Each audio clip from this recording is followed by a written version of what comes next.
Is building more prisons such a bad thing? If the population has doubled or quadrupled in certain cities, and there's a lot more individuals committing these crimes, and we have to build another prison or two prison, is that such a bad thing? The problem is people use it as an argument like it's a slight against you. They use it Right. almost like an insult. Well, you want to build more prisons. Well, maybe we need another prison to house more individuals and get them the heck off the street where they can't keep reoffending over and over and over again.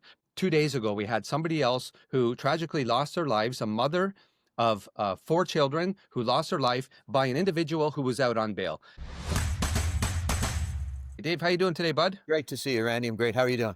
I'm doing. You know what? I'm actually frustrated. I'm frustrated like everybody else, like Yeah. every other Canadian. Every single day, you can read about a new case, new crimes committed by somebody who was out on bail on conditions for the same crime that they committed to get on bail in the first place. What's your thoughts on this? We cling to some concepts like conservatives are more law and order and liberals are more huggy, touchy, feely. But I don't know if liberal or conservative governments take a more serious view of these things until it becomes something that they have to. I don't know, for example, if during periods of conservative government, do we open more prison?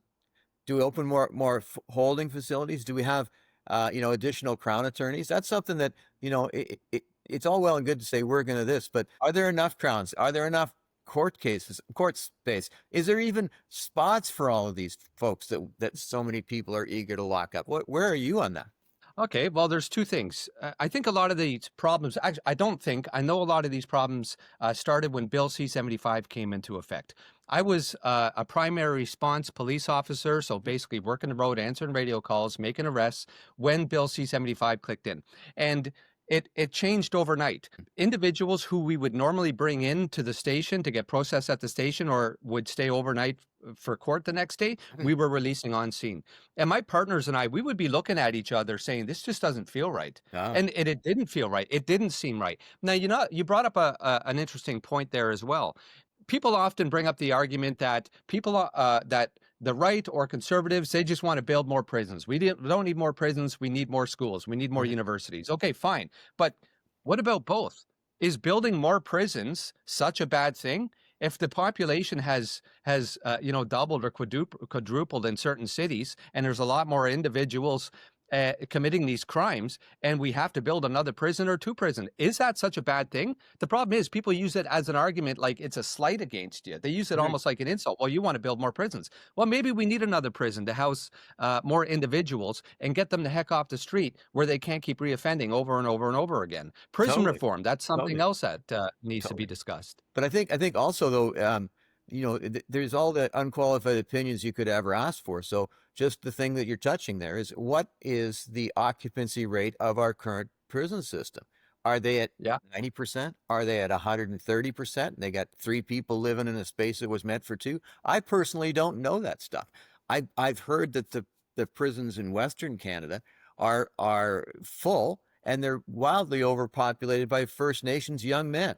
Like there's some social context to this that I think we need to, rather than rah rah lock them up, I think we need to know more about this. So Yeah, you're a good point. Listen, prisons being overfilled, same with our classrooms being overfilled. There's too many students. You got some classrooms with 40 kids and one teacher. Shouldn't happen, right? So that's now why I say, can there not be both? maybe one of our viewers who works in corrections, I know they're going to have a viewpoint clearly, but let's find out what the system looks like from the inside, right? It's very fine from here to say, oh, well, we know this and we know that. And even, from a law enforcement perspective that, people don't really know how that works. The only thing that people have any real understanding of is they know a little bit about impaired driving. They know that if you're stopped for impaired driving and you can do a test, then they're going to make you blow, or maybe they'll pull some blood if they have a court order to do so.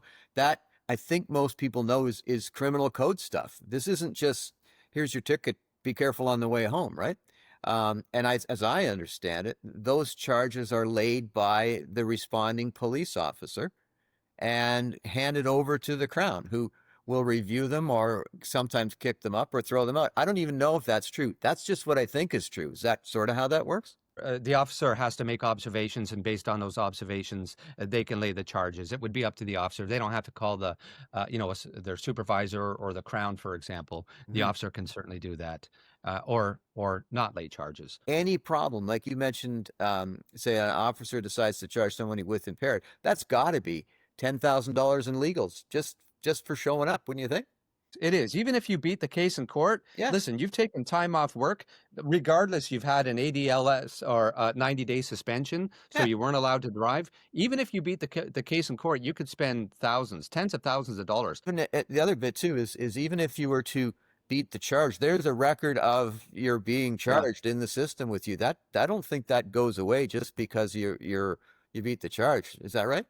So basically, what you want to know is if the cops are running your plate a year later, would they be able to see if you were charged with impaired at Yeah. that time? Yeah, and those records never go away. Dave, any last words? Call out for Red Friday? Well, I do have some last words now that you mention it. We're starting to get a following of some interesting and thoughtful people. And instead of you and I just going on like those two old guys in the Muppet Show, I'd like to get some qualified feedback from, Yeah. corrections folk and lawyers and defense counsel and, even the mental health piece that you raised. We need more facilities, but Right. let's open our minds and hear what people have to say. You got it. Find out more.